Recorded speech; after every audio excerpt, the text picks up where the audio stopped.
यंदाची वटपौर्णिमेची तारीख आहे 10 जून.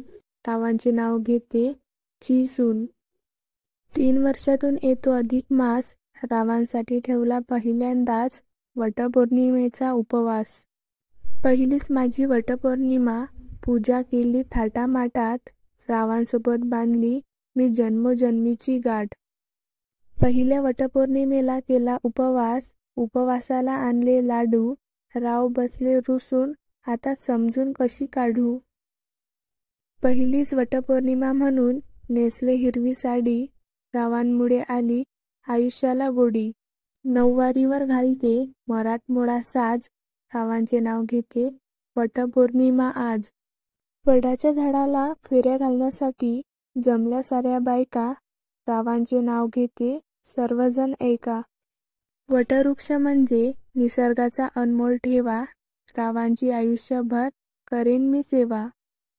नऊवारी साडीचा खूप सुंदर आहे साज. नऊवारी साडीचा खूप सुंदर आहे साज. चे नाव घेतो तिला नजर नको लागो कोणाची आज. नेसले मी कांजीवरम साडी.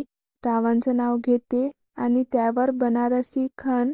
आज आहे वटपौर्णिमेचा सण. वटपौर्णिमेच्या दिवशी वडाला फेरे मारते सात. रावांची लाभो मला जन्मोजन्मी साथ. वटवृक्ष म्हणजे निसर्गाचा अनमोल ठेवा. रावांची मी आयुष्यभर करेन सेवा.